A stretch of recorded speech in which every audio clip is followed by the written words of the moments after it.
From the Ticats Audio Network, this is Ticats Today with Louie Butko.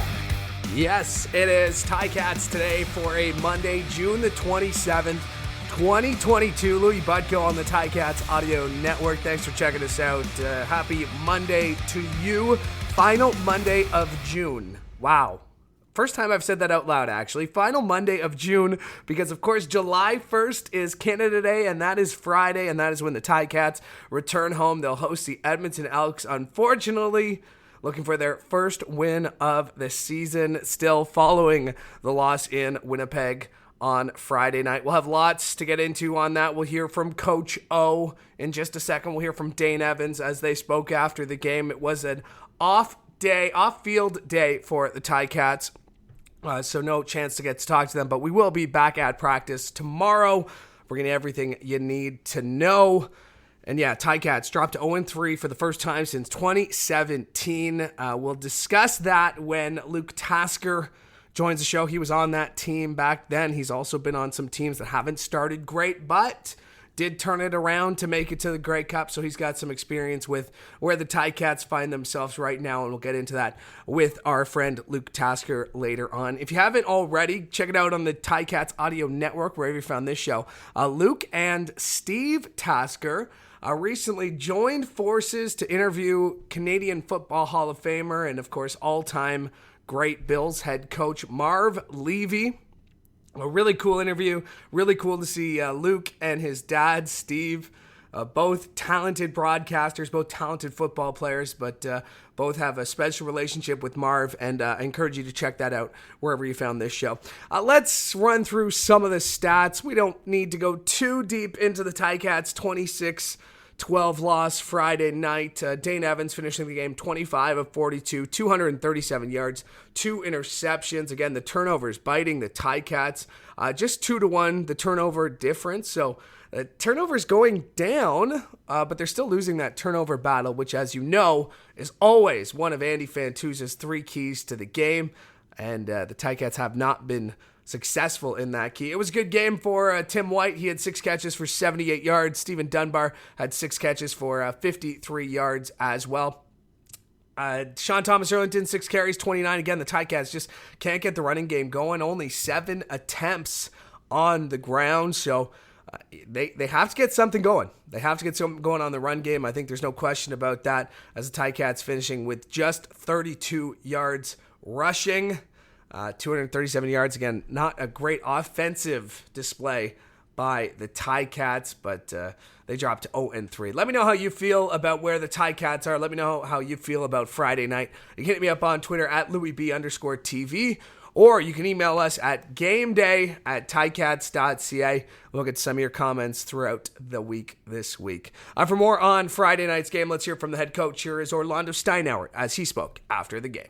Well, you know, it's hard to reflect right now. It's just emotions it's tough, right?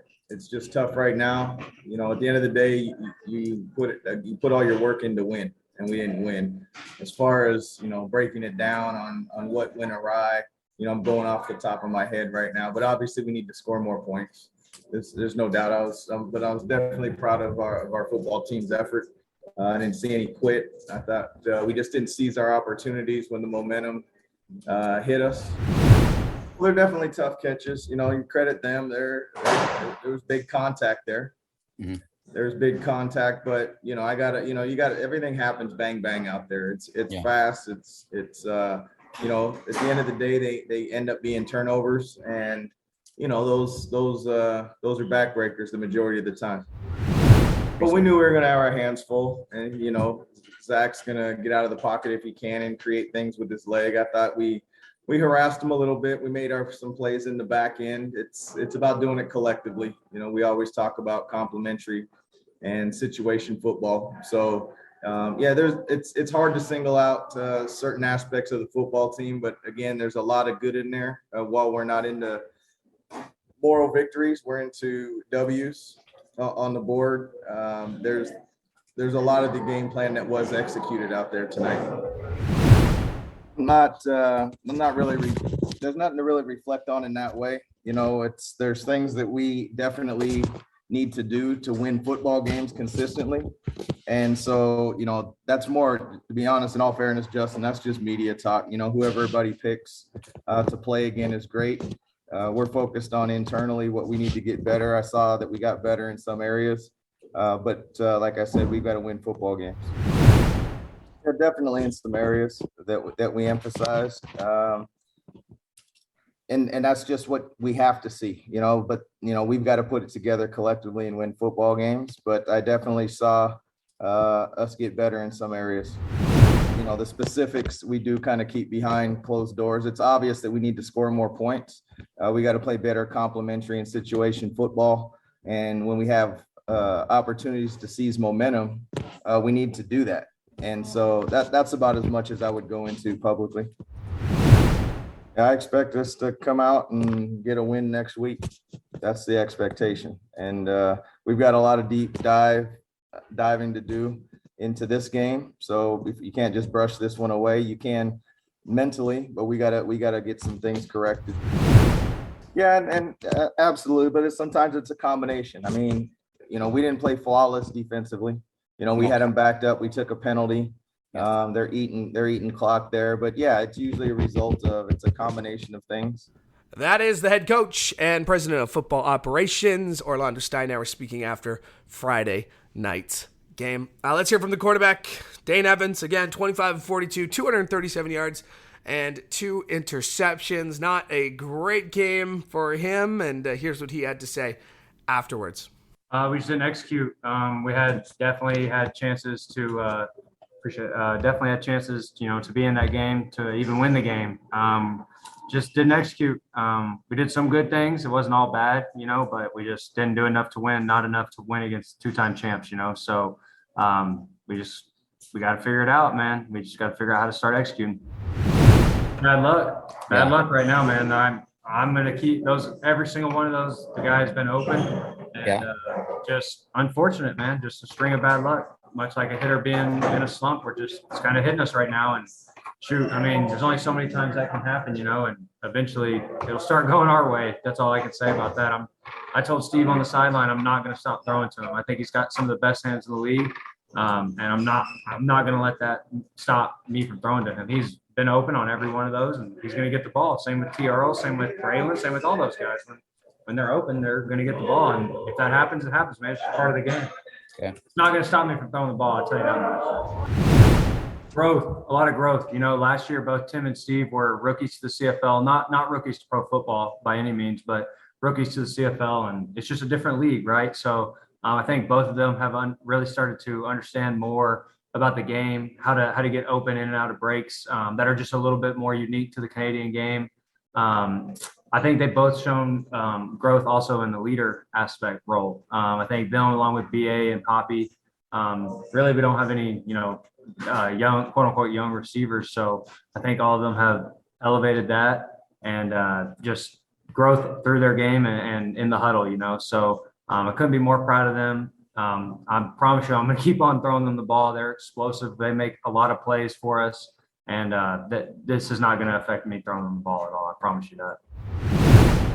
Yeah, I expect us to go to work, man. This is Hamilton, right? We don't know any other way. You just got to pick it up and start going to work. I can promise you this: when we look back at this, it's only going to be nothing but a memory. We're learning a lot of lessons right now. Unfortunately, we're learning them through losses. But this is going to turn around. I have no doubt in my mind. I'm not just sitting up here saying that just because we got the right guys in the room. We got the right coaches that are here with us. We're figuring things out right now, and it just happens that we're taking L's doing it. But we will turn this around. I have no doubt in my body. Yeah, we just got to execute. Like I said earlier, that's it. Plays are being called right. That's not an issue. When we do execute, we go up and down the field. Y'all have seen it. In the last 2 games, when we execute, we're our own worst enemy. We just got to figure out how to keep that rolling and keep it going all game. I don't know what kind of question that is. We haven't even played a team from the East yet. So, no. We're, like I said earlier, we're learning lessons right now. And once we figure them out, it's a long season as well as anybody else. We're going to be straight. I don't have any doubt in my mind. And and that is the Ticats quarterback, Dane Evans. And I really like listening to Dane, win or lose, after the game. But he is somebody who puts the game on his shoulders. He takes it so seriously, as you would hope and as you would expect from your quarterback. He is a leader. And any idea that you should be calling for Dane to not be the quarterback of this team? I tell you, this is his first full season, and he's talking like he's been in the league for 10 years. This guy, I believe in what he can do to turn this around. It's still a long season, and I think that's what we sometimes forget, is that, you may have your criticisms, and that's 100% fair. You are a fan. That's what makes this, what we do, so great, is that you are passionate. But it is a long season. There are still 15 games to go. The Ticats have yet to play a team in their own division. You heard Dane talk about that at the end. So there's a very long way to go in the 2022 CFL season. So everybody can breathe. We got a big game against the Elks, going into the bye week. You want to get that win. It's going to be a great crowd. Canada Day, fireworks after the game. I heard there's a rumor going around that there's going to be fireworks. So, you're going to want to stick around and be there on Friday. And the Ticats, of course, wanting to go into the bye week on a winning note. For more on Friday night's game, let's get to the man who had the call alongside RJ Broadhead. It is Luke Tasker. And Luke, appreciate you doing this. We're just talking there. It is a long season. Can you be repeating that mantra too many times? Is that basically what you have to tell yourself right now? Yeah, no, you do have to repeat it because, you come from CIS or NCAA. If you lose your first 3 games, I mean, you're almost out of it from the start. So especially young players, they do got to realize and be taught and coached that this is a different kind of thing in the CFL. And I went to a Grey Cup 1-5, I think 2-4. That's not uncommon. So yeah, you gotta keep coaching and preaching that message, but also things do have to change eventually. I think it was the BC Lions did win a Grey Cup 0-6 with an 0-6 start, but I want to say that was the worst deficit overcome to go on to be a champion. We of course almost made the playoffs at 0-8, but did not. In my mind, Louie, the stars are sort of aligned for the first victory at home against Edmonton. Obviously Edmonton's struggling as well. You're back at home. And even though that game in Winnipeg was not very pretty and not very clean, I think you can find some upward trends. Yes, we've lost the turnover ratio each game, but we've turned the ball over less with each progressive game. Still some flashes of offensive greatness. They did get some more sacks than they were able to in the first 2 games. So I think there's some movement in the right direction, and this is the week to kind of get it on track. The one thing I had heard you and RJ talk about it was in the third and the fourth when they couldn't keep the offense on the field. And you had said when you go back to the locker room and when you watch the tape, it's hard because it's one little play here, it's one little play there. It's hard to watch the tape and think, well, if we could have stayed on the field a little bit longer. What does a film session look like this week, coming off 3 straight losses, coming off a game where the offense didn't click as much as you wanted to? Take us through what this week would look like, if it would look any different. Yeah, hopefully it gives some clarity, right? And during the broadcast, I pointed out that it had this feeling of just sort of a slow bleed. Like, it's not like all of a sudden Caleros was, turned everything around and was now they were putting together these unbelievable drives. It was kind of just slipping away from the Ticats in that fourth quarter. And when you put on the film, then you sort of can look back and say, wow, it's actually, a handful of plays. Ken Austin used to always say that the game comes down, every football game comes down to 5 plays. Had they gone a different way, the outcome would have changed. And for instance, I think back to, middle of the game, things were very back and forth. There was a screen set up to Malik Irons that, it would have been it would have been an incredibly explosive play. I mean, I said in the broadcast he would have gone 30 yards before he had to even change directions or slow down, and it was really set up perfectly. But Willie Jefferson got his hand in there just right, and that's a credit to that Winnipeg defense, and Willie Jefferson is a great player in this league, and that's some of the tools that he has is that length. So it's not like it should have happened, or that it if you do it 10 times, he might be able to bat down a handful of those. But that little difference, and if that ball was a little higher, and if it was set up a little earlier, there's one play that might have broken the game open and might have created a drive that ended in points for the Ticats. And I think you find these little things that here and there that you can hang your hat on, saying let's change this, and then the next game will be different. For me, Louie, the thing that's jumping out at me, and I'm excited for the Coach O show this week on the Ticats Audio Network, because I want to see what his take on this is. I think we've had very quirky turnovers. I think it's been strange, and you can't. As those words leave my mouth, it sounds like excuses being made by a losing football team. But it's not like you just have a quarterback who's throwing the ball. He's got the turnover bug. He's got an interception bug. And he's just throwing the ball in places that it shouldn't be thrown. You've got weird things happening where balls are bouncing off shoulder pads, and the I think back to the strip. The strip kind of sack fumble in the backfield on the short yardage situation in Calgary. It's strange, and I think that some of those things are just going to naturally start changing and going the other direction. Yeah, I mean, there's the interception off Early's hands last week that ended the game in overtime. There was the one off Stephen Dunbar's hands, and Dane was asked about that. We heard that a little bit earlier. Let's talk about Dane, because this is his first season as the guy, and he is taking a lot of this on his shoulders. We heard him last week say, I got to be better. I got to do this. And this week it's more, we've got to execute. What have you seen from Dane on and off the field through the first month of this season that gives you some encouragement that I mean, yes, the Ticats made the right choice. Nobody's questioning that. But what have you seen from Dane that has really helped you establish that he's the number one guy? Yeah, no, I don't think we're at a place right now where that is even a question whether or not he should be on the field. I didn't ask that. Let's just be clear, right? I didn't. That was not the question. Yeah. Okay.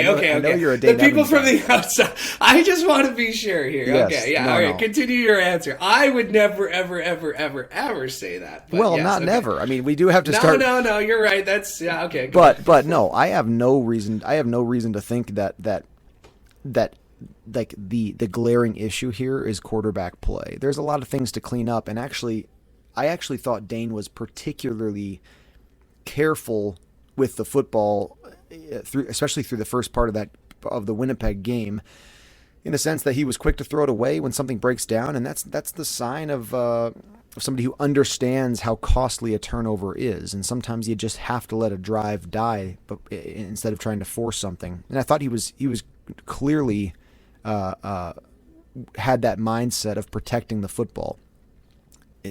You can't force things to happen out there as a quarterback. This is never going to go well forcing things, and I don't think he's doing that. I think he's being smart, and you can't ignore the fact that he's got an offensive line that's going through some real adversity in the injury department, and guys changing roles and being pushed around, and that's creating a couple things. He's got not a lot of time back there in a lot of instances.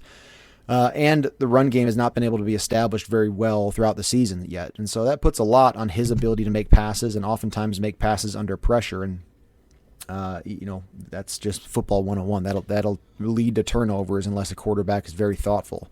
I'm actually impressed with a lot of the things Dane's doing, and I can't put a few of these. In fact, as I think back, the interception in Calgary in the red zone, that was a ball he wanted to have back. A lot of these other turnovers, I'm not looking at Dane saying, boy, how could he have thrown that pass, or you got to do something different. The game is nuanced. There's some strange circumstances that led to some turnovers, and yes, you gotta even focus on getting those right to the extent that you can control them. But I think Dane is poised to kind of get things back under control. He's got a great attitude and a mindset as far as we can tell from the outside. And to speak frankly, I mean, I was in the locker room with him for multiple seasons, and the guy is just he's positive, and he understands how to be a net positive on a team, and not to let himself or his play be a distraction, both negatively or positively. I think things are poised to go rightly, and you got to be careful not to put all of the onus on quarterback play when it's clearly not. I mean, Dane is in a good position here, and like you said, Louie, I had years where things were not going right, and people were pointing fingers at Zach. People pointed fingers at Hank Burris when things weren't going right in 2013, and all of these years ended up in Grey Cup appearances. And so Dane's level-headedness will carry the day for him, and I think in 2 months from now, there's no evidence to suggest that this might be entirely a different looking record. I mean, 4 straight games against the West to start. Is that Dane brought it up? Somebody asked him after the game. He said, "Are you surprised you're 0-3?" And Dane was like, "No, like we've played 3 games in the West, 2 of them on the road, 2 very hard places to play. Calgary has always had the Ticats numbers. I feel like I'm making excuses at this point, but can you put that into perspective? That's a tough way to start the season, mentally and physically." Yeah. My only caveat to that is that Winnipeg is not playing spectacular football, and so I think that was a winnable game for the Ticats, and some things go differently, or you play that again, and they could get that win. I mean, there was, Sask was a difficult start for sure. Calgary at home, same thing. I mean, Bo Levi Mitchell came back on Edmonton again in this last week. They're not playing lights out championship caliber football either. Not that the Ticats are, but I'm saying winnable games. I do think though, Louie, you got 4 games to start out the West, and this 4th one against Edmonton at home, it's one that just feels like it's time to win, and to get that win right before lining up an enormous stretch of East Division opponents, pretty valuable. And going into the bye, can you talk about having a win going into a bye versus, 1-3 sounds a lot better than 0-4 having to sit on it for a full week away from the field. Absolutely. And I remember times where bye weeks sort of turned a losing record, or sort of helped to sort of propel the swing the other way.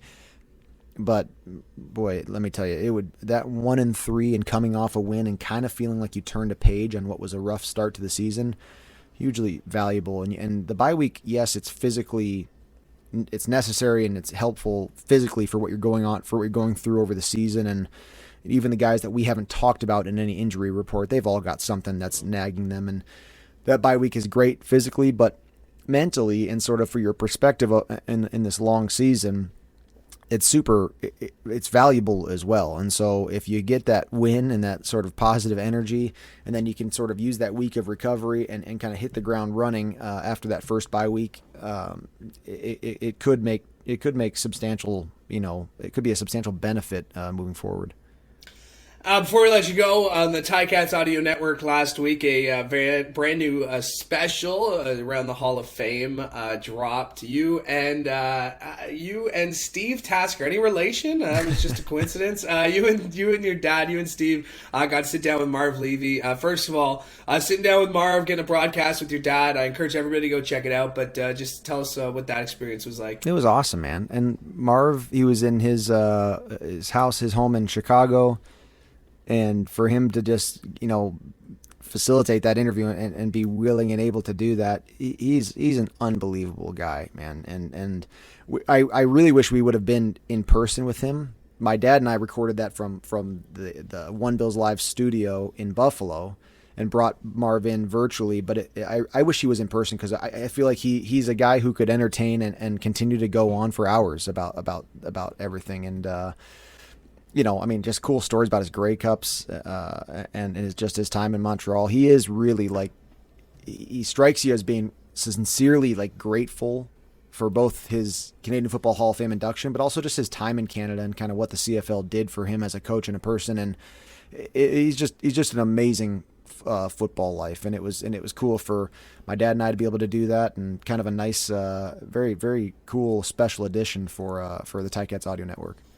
Yeah, go check it out. Speaking of the Ticats Audio Network, you're starting here on Monday. You'll be on this week with the Coach O Show, like you mentioned, and Ticats this week coming up on Thursday, getting set for Friday's game. So, Luke, busy week for you, so thank you again for starting it with me. I appreciate it. Good stuff, Louie. See you this week. My thanks to Luke Tasker for joining me today, and my thanks to you as well, as we could not do the show without your support. We are back tomorrow from practice. I'm Louie Butko, hoping you have a great day. Ticats Today can be heard every weekday, and we would like to hear from you. Email us at gameday@ticats.ca. Have a question or an opinion? We want to hear it. That's gameday@ticats.ca. Subscribe to the Ticats Audio Network on Spotify or wherever you get your podcasts.